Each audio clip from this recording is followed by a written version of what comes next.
चला आज सुंदर असं बोटनेकचं बॅकनेक ब्लाऊज डिझाईन बघूयात. बऱ्याचदा काय होतं, आपण दोन वेगवेगळे फॅब्रिक लावतो ना, तेव्हा ब्लाऊजचं कटिंग कसं करायचं हे समजत नाही. कारण काय होतं, कटिंग तर करतो आपण बॅक पार्ट, पण ब्लाऊजची उंची कमी होते. चला मग आज बघूया ह्या सगळ्या ट्रिक. नमस्कार मैत्रिणींनो, मी सोनाली. आजच्या एका नवीन व्हिडिओमध्ये स्वागत आहे तुमचं. केव्हाही असा बॅक पॅटर्न असेल तेव्हा तो आहे ना पेपरवरती कट करायचा आणि जो शेप असेल त्या पद्धतीने तो आहे तसा ड्राफ्ट करून घ्यायचा. आता इथे मी काय करणार आहे, दोन भाग करणार आहे. इथे जी आपल्याला खाली पैठणीची म्हणजे डिझायनर पट्टी लावायची ती वेगळी आधी पेपरवरच करायची.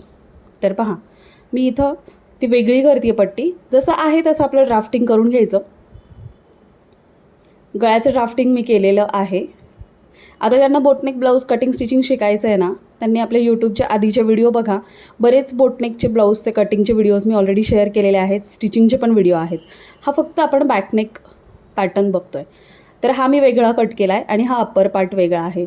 आता ह्यामध्ये आपल्याला शिलाई मार्जिन एक्स्ट्रा वाढवायचं. ऑलरेडी आपण उंचीमध्ये 1 इंच शिलाई मार्जिन तर घेतलेलंच आहे, पण ते ॲडजस्ट करायचं. आता इथे बॅक हुक असल्यामुळे आपण बॅक साईडला हुक लावण्यासाठी एक्स्ट्रा मार्जिन घ्यायचं. बऱ्याचदा नाही घेतलं तर आपल्याला ब्लाऊज शोल्डरला टाईट होतो, कमरेला टाईट होतो, चेस्टला टाईट होतो. तर ह्या गोष्टी लक्षात ठेवायच्या. आता पहा, ही उंची जी आहे याच्यामध्ये मी 1 इंच खाली शिलाई मार्जिन वाढवलेलं आहे. बाकीचा पार्ट जसा पेपरवरती कट केला आहे तसाच आहे असा मी ड्राफ्ट करून घेतला. गळ्याची उंची मार्क केली, नंतर खाली पॅटर्न किती आहे तोसुद्धा लक्षात ठेवायचा. अशा पद्धतीने मी व्यवस्थित ड्राफ्टिंग करून घेतलं. आता खालचा बॉटमचा पार्ट जो आहे त्यालासुद्धा आपल्याला हुकाईच्या बाजूला पट्टीला एक्स्ट्रा मार्जिन सोडायचं आहे 1/2 इंच. पहा, आणि ह्याला आपण बॉटमला अजिबात शिलाई मार्जिन वाढवायचं नाही, कारण आपण ऑलरेडी शिलाई मार्जिन 1 इंच वाढवलेलं आहे, जे उंचीमध्ये आपण वाढवतो. फक्त आपल्याला जो पॅटर्न अटॅच करायचा आहे तिथेच मी शिलाई मार्जिन वाढवते.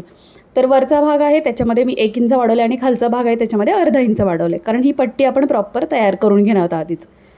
तर हे अस्तरवरती आहे असं मी ड्राफ्ट करून घेतलं.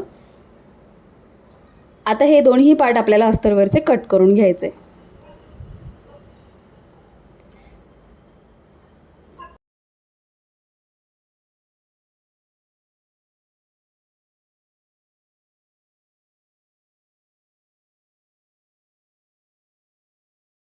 आता हे कट झाल्यानंतर जो आपला वरचा भाग आहे तो मी प्लेन कपड्यावरती कट केला आणि त्याचा मधला भाग पण कट केला, कारण आपण बॅक हुक करणार आहोत तर ओपन पाहिजे.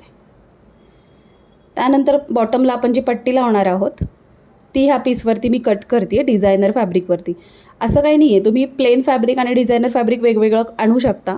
माझ्याकडे हे ब्लाऊज पीस होतं, पण मला ह्या ब्लाऊज पीसमधलं ब्लाऊज स्टिच नव्हतं करायचं, त्यामुळे मग मी प्लेन रॉ सिल्कचं फॅब्रिक आणून अशा पद्धतीने मी स्टिच करते. तर ही पट्टी आपली इथे लागणार आहे. कटिंग झालं आहे बॅक पार्टचं. आता आपण स्टिचिंगला घेऊयात. तर ह्यामध्ये बघा, आपल्याला जी शिलाई मार्जिन आपण जे घेतलं आहे ते दोन्ही बाजूला आपण आधी तयार करून घेणार आहोत. तर अस्तर जे आहे ते सरळ भागावरती ठेवायचं आणि वरच्या बाजूला आणि खालच्या बाजूला दोन्ही बाजूला आपल्याला 1/2 इंच शिलाई मार्जिन ॲड करायचं आणि टिप टाकून घ्यायची आणि मधून हा भाग पलटी करून घ्यायचा. याच्यावरती इस्त्री फिरवायची. हवं तर तुम्ही दाबटिपसुद्धा देऊ शकता. 3 इंचाची पट्टी तयार झाली आहे. अशाच पद्धतीने मी दुसरासुद्धा पार्ट तयार करून घेतला. दोन्ही साईडला अस्तरला टिप टाकली आणि एक्स्ट्रा फॅब्रिक कट करून घेतलं आणि त्यानंतर फिनिशिंगसाठी आपण यातला इस्त्री करून घ्यायची. इस्त्रीशिवाय कुठल्याही ब्लाऊजला फिनिशिंग येत नाही. ह्या गोष्टी खूप लक्षात ठेवायच्या. अशा पद्धतीने हे पट्टी तयार झाली. बाजूला ठेवून देते. आता जो वरचा भाग आहे गळ्याचा तो तयार करूयात. आता पहिल्यांदा याचं कटिंग करून घेऊ. शोल्डर पट्टी आपल्याला जेवढी तयार हवी आहे त्यामध्ये 1/2 इंच शिलाई मार्जिन ॲड करायचं. उरलेली आपली गळा रुंदी आहे. बोटनेकची गळा उंची मी 3.5 घेतली आहे. त्यानंतर मध्ये ना मी 1.25 इंचाचा गॅप ठेवला आहे शिलाई मार्जिन सोडून. पहा, गळ्याला 1/2 इंच शिलाई मार्जिन सोडलं आहे आणि मग इथे खाली मी 1.25 इंचाचा गॅप ठेवला आहे. खालच्या 1 इंचाच्या गॅपला काहीही करायचं नाही आहे. आता इथे मी जरा स्प्रेड गळा बनवते आहे, त्यामुळे मग मी काय केलं, खाली जो गळा आहे त्याची रुंदी जी आहे ती 4.5 इंच ठेवलेली आहे आणि उंची आपण आपल्या मापाप्रमाणे घेऊ शकतो. मार्क केलं, आकार दिला, गळा कट करून घेतला.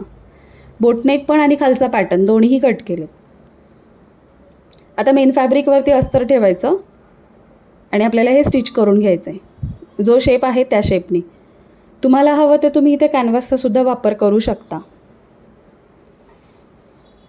दोन्ही पॅटर्नला पाव इंच शिलाई मार्जिन कवर करायचं आहे आणि टिप टाकून घ्यायची आहे.